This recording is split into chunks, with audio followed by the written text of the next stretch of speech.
Good afternoon, and welcome to Smoky Valley Middle School's annual Veterans Day ceremony. We are here to recognize our veterans and celebrate freedom we enjoy because of their courage and sacrifice. We hope you enjoy the program we have prepared for you today, and we would like to start by having you all stand for the presentation of the flags and our Pledge of Allegiance, and please remain standing for the national anthem.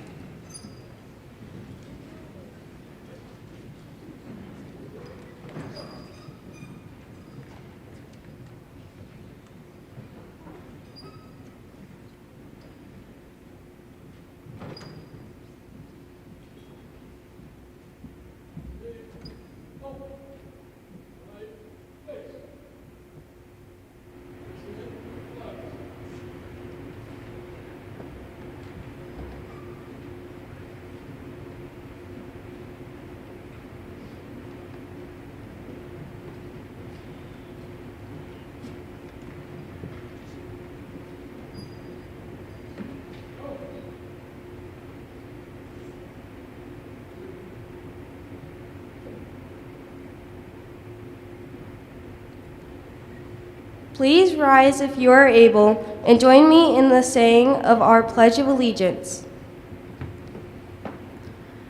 I pledge allegiance to the flag of the United States of America and to the republic for which it stands, one nation, under God, indivisible, with liberty and justice for all.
You may be seated.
And now our 8th graders, Jeb Moore, Aaliyah Prater, Easton Roush, and Grace Cloyd will tell us about the history of Veterans Day and the flag.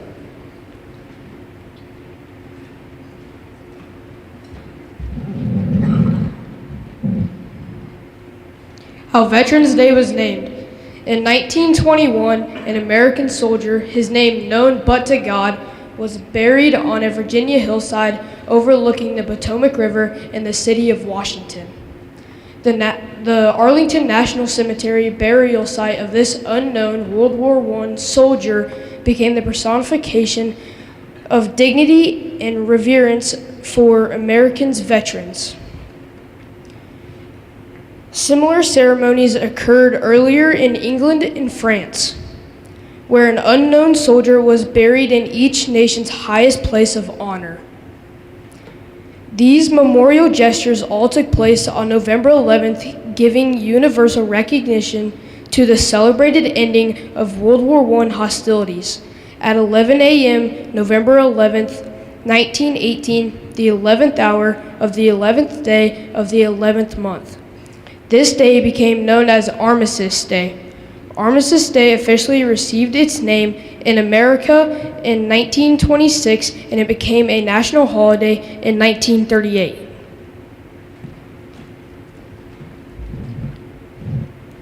If World War I would have been the war to end all wars, November 11th might still be called Armistice Day.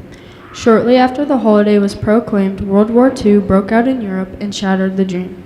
16.5 million Americans took part and 406,000 died. The families and friends of these dead longed for a way to honor their memory. An answer to the dilemma of how to pay tribute to those who had served in this latest great war came in a proposal made by Representative Edwin K. Reese of Kansas. Change Armistice Day to the Veterans Day and make this an occasion to honor those who had served America in all wars. President Eisenhower in 1954 signed the bill proclaiming November 11th as Veterans Day, and he called for Americans everywhere to rededicate themselves to the cause of peace.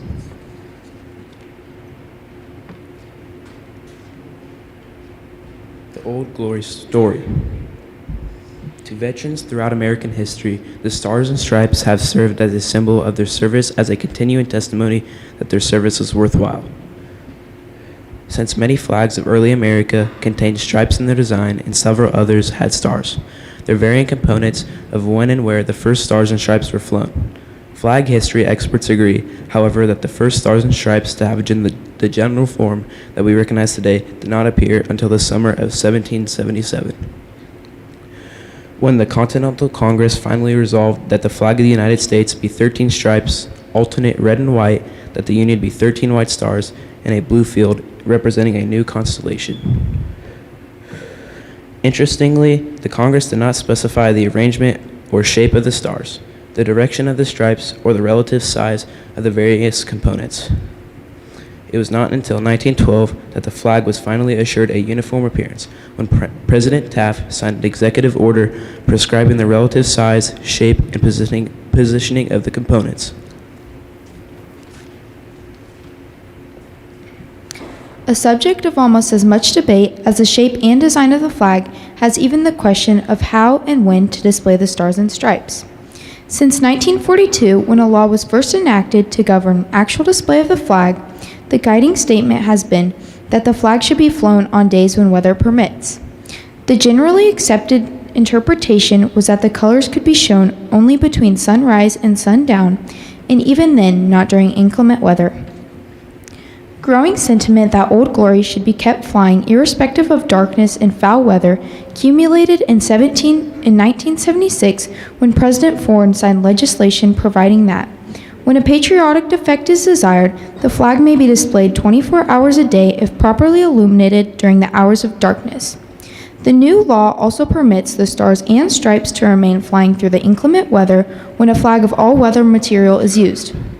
In addition to its historical significance for permitting the national colors to remain aloft indefinitely for patriotic effect, the 1976 legislation may be remembered for giving life to Old Glory. The new flag code contains provision that the flag represents a loving country and itself is considered a living thing.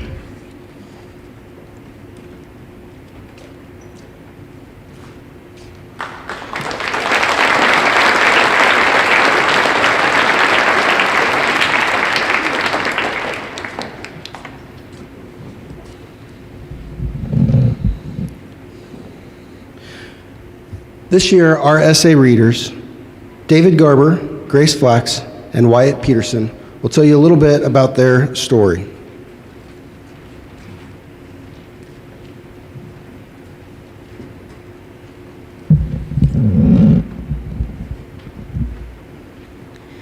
Marvin Movieman Miller, grandfather, cameraman, veteran. 1950, during the Korean War, my great-grandpa Miller was a movie man on the USS Wiltse. He lived there for the war, but was often taken close to the front lines by chopper and dropped in near MASH units, along with the combat units near the front. Usually, the Navy was one of the safest places to be stationed during the Korean War, because his ship didn't see much action. They were once torpedoed, but the ship was fixed quickly and no one was hurt. But being dropped right along the front was dangerous because the fighting line would move unexpectedly, and sometimes units would find themselves behind the quickly changing enemy lines. This happened once to my grandfather when he was showing the latest movie to the troops. The front lines moved and it wasn't safe for a chopper to come in and get him. He was trapped with the combat unit for almost a week. During that time, he did everything in his power to be helpful, which was usually giving first aid to the wounded and dying. He talked a lot about the fun he had showing movies to the troops and lifting their spirits. He always loved to joke and laugh, but he only told my mom this story once, and she said you could see in his eyes the wounds he suffered to his soul from the devastation he witnessed. He shed tears when he talked about helping the dying men and knowing there was nothing he could do to help them. From my perspective, I think that my great-grandpa Miller and all other war veterans personify the qualities of being brave, supportive, and caring. First, I believe veterans hold the quality of bravery. Veterans are brave because they risk their own life to keep others safe. Veterans are brave because they sacrifice important things to fight for their country. And veterans are brave because they can go to fight somewhere where everyone either hates them or loves them and will still stay to fight for that country. This is why I think veterans are brave. Next, I believe veterans hold the quality of being supportive. Veterans will support their country and their communities. Veterans will support their family, even across the world. Veterans can support other countries by fighting with those countries. That's why I think veterans are supportive. Lastly, I believe veterans hold the quality of being caring. Veterans care about their country and its safety. Veterans care about the safety of their families, and veterans care about the people around the world that are in need. This is why I think veterans are caring. In conclusion, I believe that veterans hold the qualities of being brave, being supportive, and being caring. I think that veterans are always embodying these qualities even in their day-to-day lives.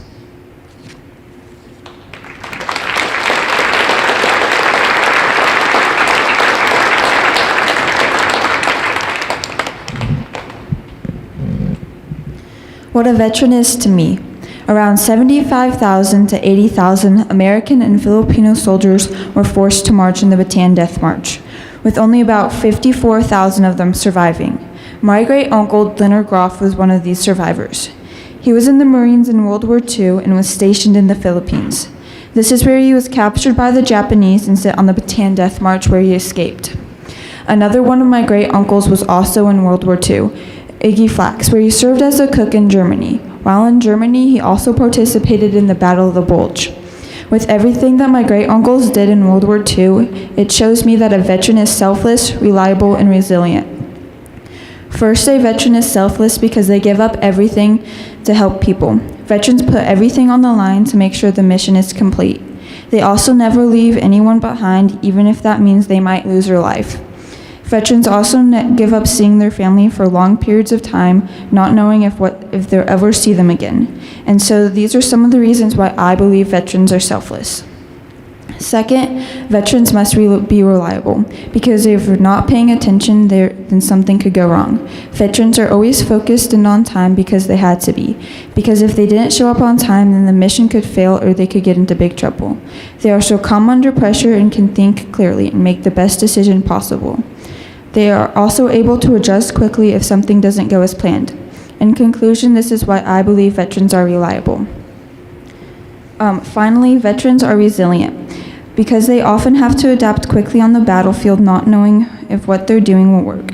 Veterans are resilient because they have to be able to change their mindset from one problem to the next under a lot of pressure. Veterans are also focused on the mission or goal at hand, which gives them motivation to do things when things don't seem to be working right. They also hold themselves accountable for the mistakes they make and make themselves fix this or do better next time. With these reasons, this is why I feel veterans are resilient. Ultimately, this is what a veteran means to me. They are selfless because they give up everything, reliable because you can always count on them to get the job done, and resilient because they often have to adapt fast and hope they made the right decision. With all these reasons, this is why I feel veterans are selfless, reliable, and resilient. I hoped you learned a little bit about what a veteran means to me.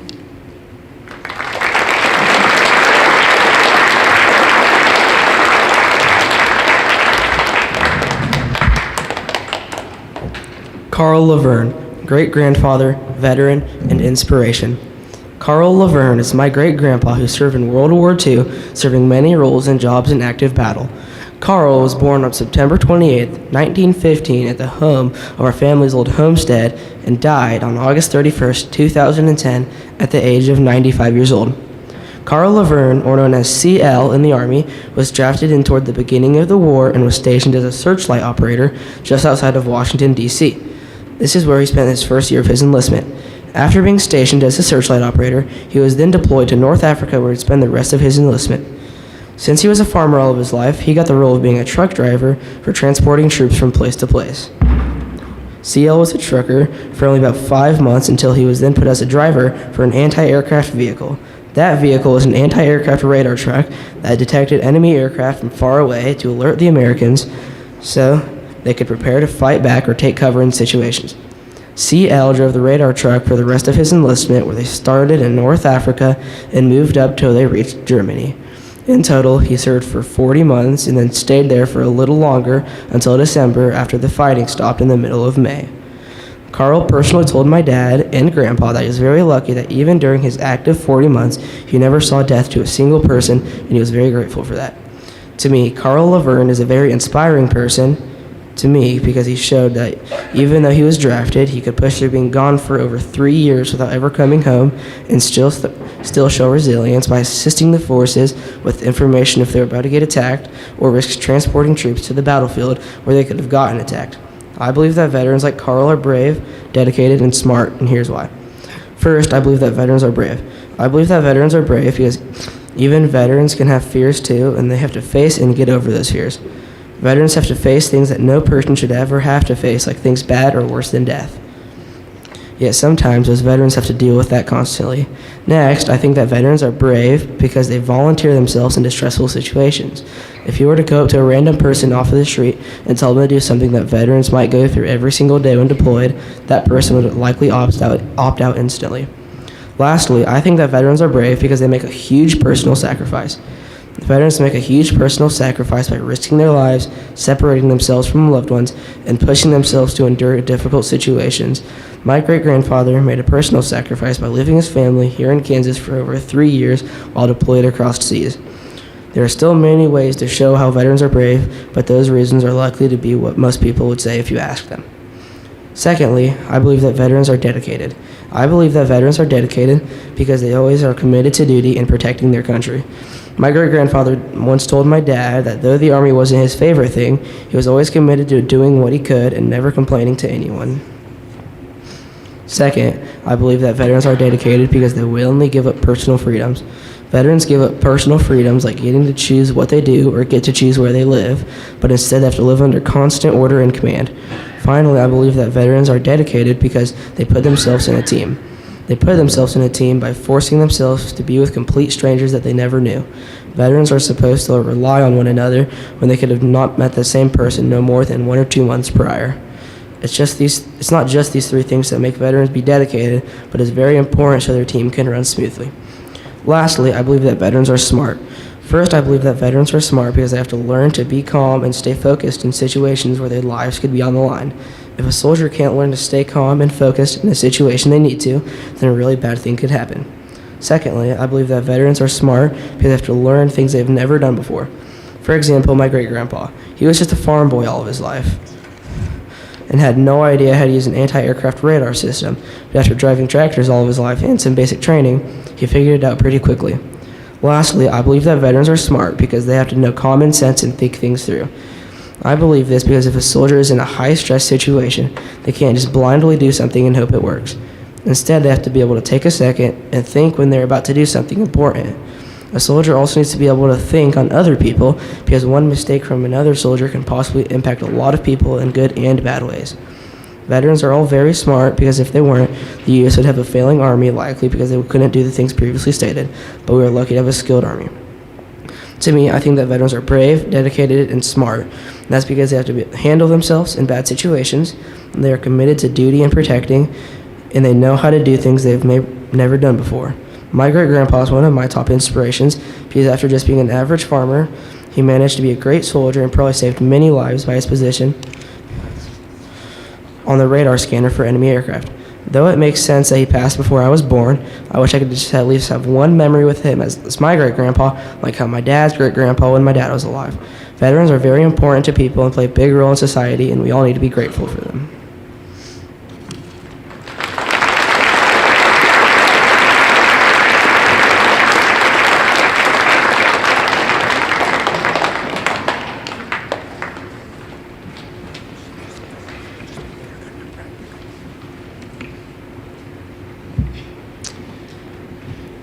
If you are able, please stand during your branch that you served in as the song plays, Marches of the Armed Forces.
At this time, we would like to pass the microphone around the audience and ask the veterans to stand and introduce themselves and tell us the branch of the service they were in and where they served.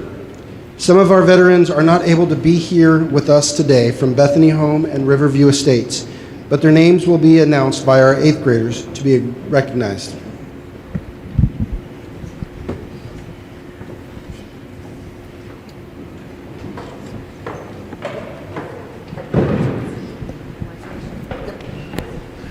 Don Craig, United States Navy. My mother, Celia Garrett, United States Navy.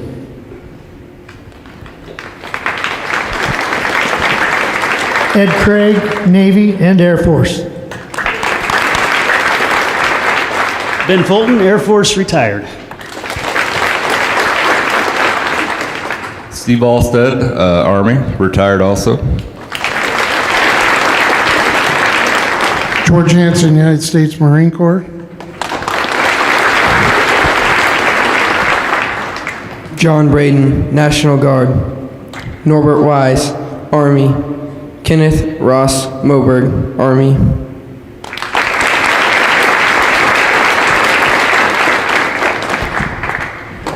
Leon Swanson, Army National Guard.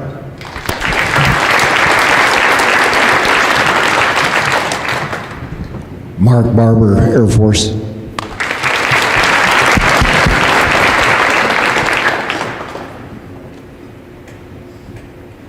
Donald Maxwell, Navy. Robin McCoy, Navy.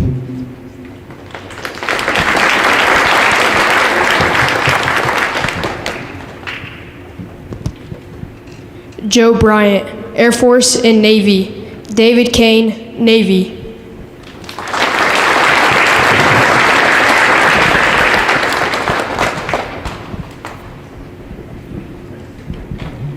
James Jones, Army.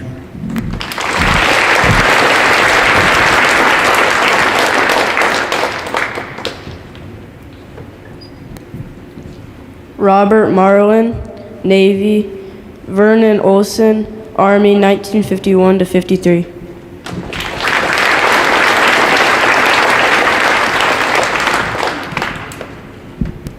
Darrell Johnson, United States Navy.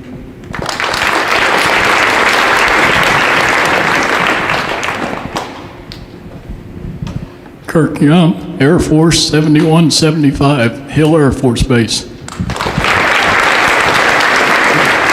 Gaylord Sandeman, Air Force, 65 to 69. Craig Marston, Navy, 72 through 76. Jerry Webster, U.S. Navy Seabees, 82 to 87.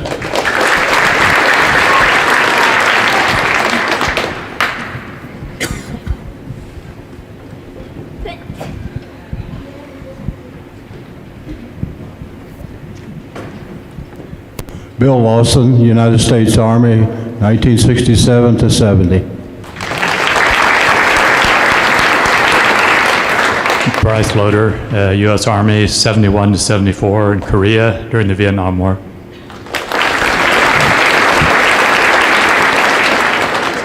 Carl Kilch, Army.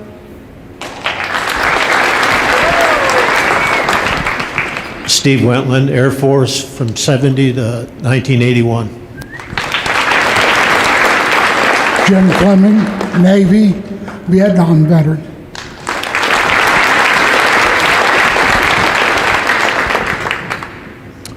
Roy Applequist, Army Reserve.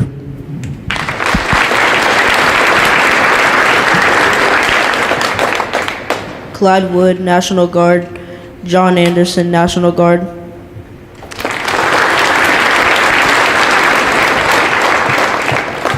Robert Corbin, Army. Jeff Kennedy, Army Reserves, 1957.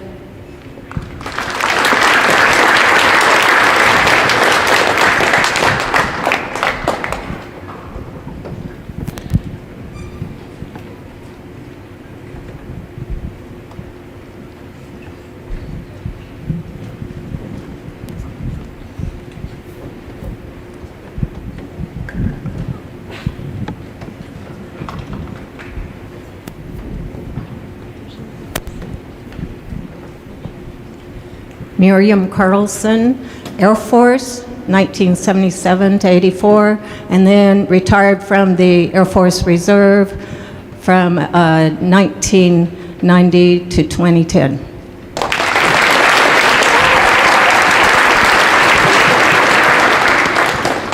Theodore Lindgren, Army.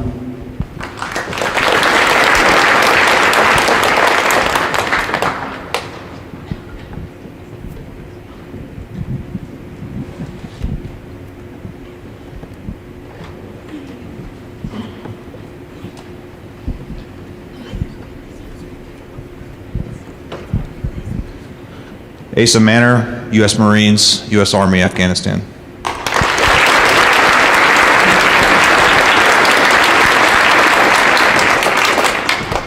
Ian Manor, U.S. Army.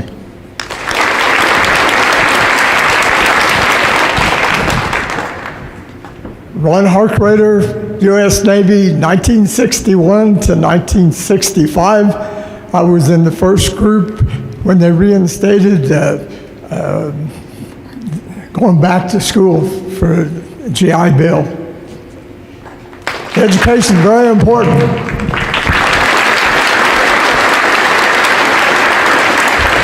Ernie Getz, Army, 77 to 80, Army National Guard, 2001 to 2018, retired.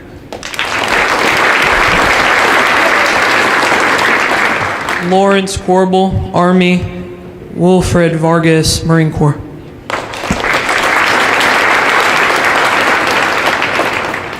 Alita Penn, Naval Reserves.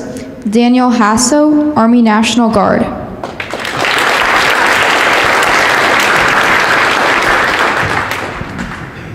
Chris Elston, United States Air Force. Robert Taylor, U.S. Air Force.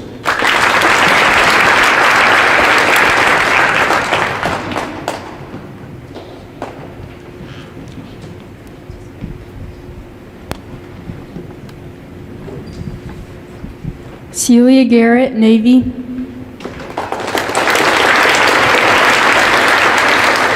Jane Grosslin, Air Force.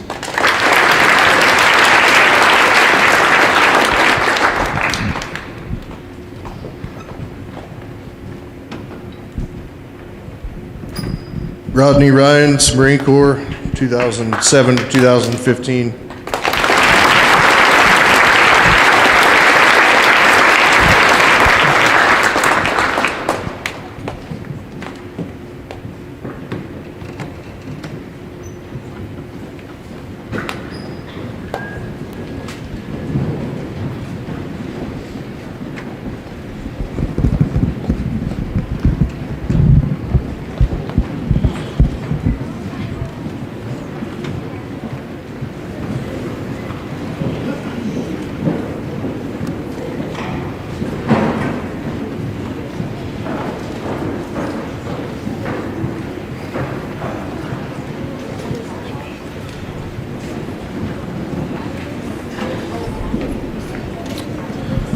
We tried not to miss anybody. We did. Danny Coons at Bethany Home, U.S. Marines.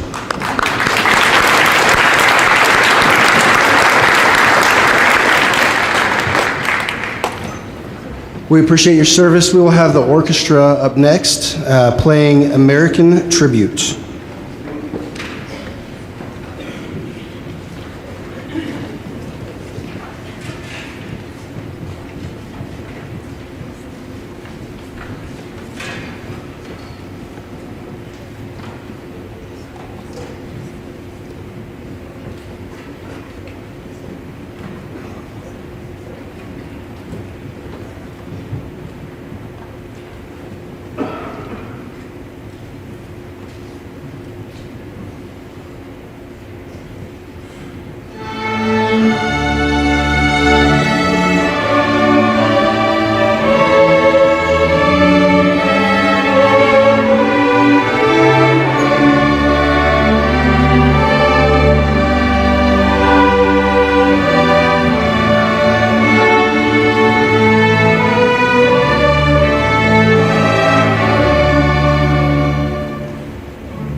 We are fortunate today to have Dawn Craig as our guest speaker. She served in the United States Navy from 1984 to 1991. She was an E6 First Class Navy diver and electrician's mate First Class, and served in the Gulf War. Please join me in welcoming Dawn Craig.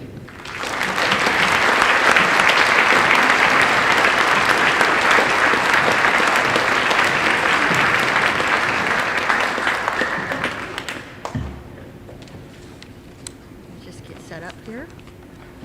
There we go. First off, is that working? Okay. First off, I'd like to thank all the veterans, past and present, for being here today.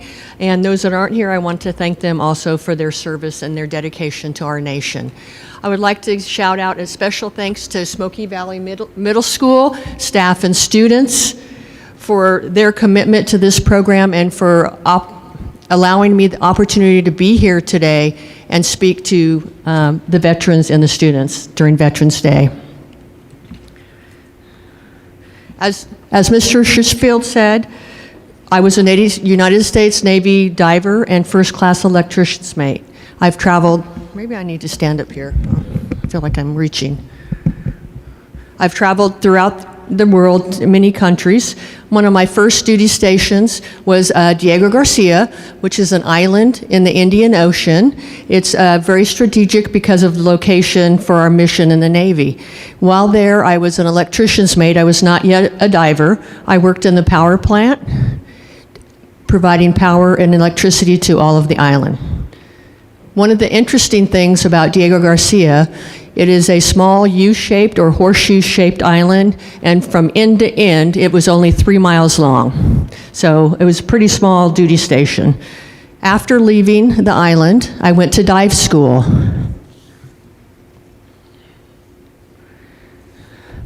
Dive school was very rigorous, mentally and physically. We had to attend classes, learned about diving medicine, physics, mathematics, and biology. The daily routine for a Navy diver was up every morning, first thing in the morning, either doing physical training or getting ready for a dive job. Not only did we do dive jobs on ships, for ship's husbandry or maintenance on the ships, obviously below the water, we also did search and recovery missions. When diving underneath the ship, most of our work was done 50 feet or above. The dive itself comprised as minimal as just inspecting the hull of a ship, or as big as replacing rudders, propellers, or props underneath some of the biggest ships. We worked on ships as small as tugboats to ships as large as aircraft carriers. The deepest dive I've ever done was 300 feet. Now, we didn't breathe air as we're breathing now, which is nitrogen and oxygen. We breathed helium-oxygen mix, which allowed us to take deeper dives. Most of our dive teams were a very small, close-knit group, ranged anywhere from 4 divers to up to 10 divers, depending on the size of the job. As a small-knit group, we looked out for each other. We put safety in getting the job done first. We traveled throughout the world. At times we weren't on the ships when we traveled. We took flyaway gear, which means taking all of our diving gear itself, portable recompression chambers, compressors. As a diver, we were responsible for maintaining all of our equipment, including, for me as an electrician, I had to maintain the comms in the helmets. So we dove mostly surface supplied, which means we had an umbilical, which was an air tube going to our mask, where we had a regulator and we could adjust it ourselves, all the way to scuba diving. In the hard hat diving, we also had communication so that we could talk to the top side, and then they could also ask us questions as to what we needed and where we're at with the job. One of the most important things that I learned or that I gained being a Navy diver was the camaraderie and the close relationships and friendships that will last my lifetime. So, why are we here today? Well, we're here to honor all of our veterans for all the sacrifices and the service they have given us to allow us our freedoms in this nation, our freedoms and our rights. I've traveled throughout the world, and this is the greatest nation in the world.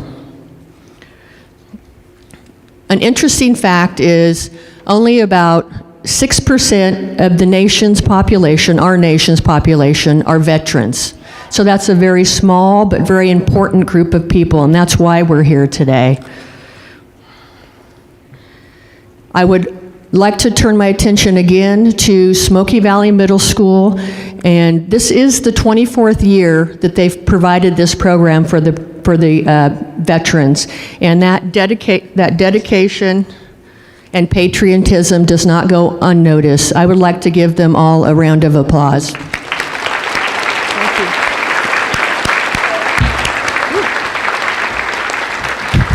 That would finish it off if I fell backwards, wouldn't it?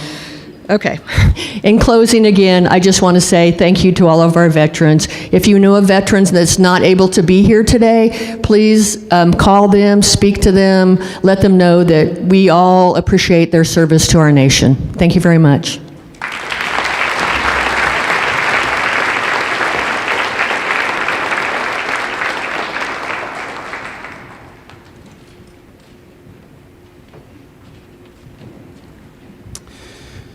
Thank you, Mrs. Craig, for speaking today and your service to our country and this community. Next, the 7th and 8th grade choir will be singing Soldiers. No, Thank You, Soldiers. And then please join us as we sing America the Beautiful. The music is on the back of your program to be able to join in with us.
beautiful for spacious nights, forever waves of rain, for purple mountain majesties, above the fruited plain. America, America, God shed His face on thee, and crown thy good with brotherhood, from sea to shining sea. Oh, beautiful for pilgrim feet, whose turning passions stress, a thoroughfare of freedom meet across the wilderness. America, America, God let thine every flaw confirm thy soul in self-control, thy liberty in love. Oh, beautiful for patriotry that sees beyond the years, thine alabaster city flame, undimmed by human tears. America, America, God shed His face on thee, and crown thy good with brotherhood, from sea to shining sea.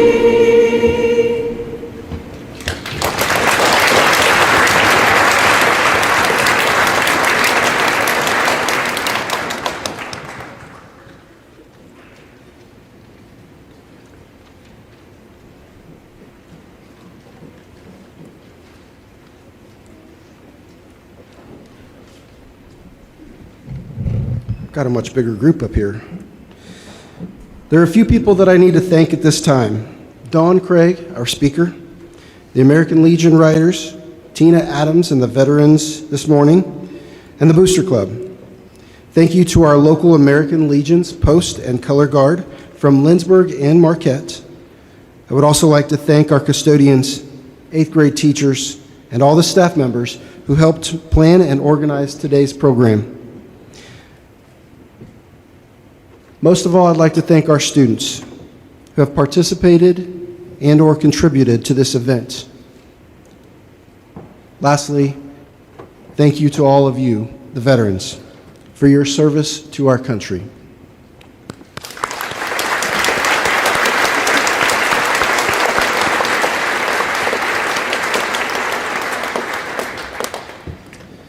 Before we retire the colors and conclude this program, we'd like to offer our thanks to all the veterans by offering some cookies and warm coffee through this commons of the high school, through the middle school gym, out in our foyer. So if you just straight through the doors in the next set, you'll get to where all our coffee and drinks are. If you look back on the button that you have received as coming in, veterans, there's a star on one of the back of them. The person with the star on their button is this year's recipient of our flower arrangement that you saw at the front coming in. If you will come forward after the program, we will give you your centerpiece. Thank you all for coming, and we hope you enjoyed your time with us today. Will you please stand as taps is played, and then remain standing as the American Legion retires our colors.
Thank you.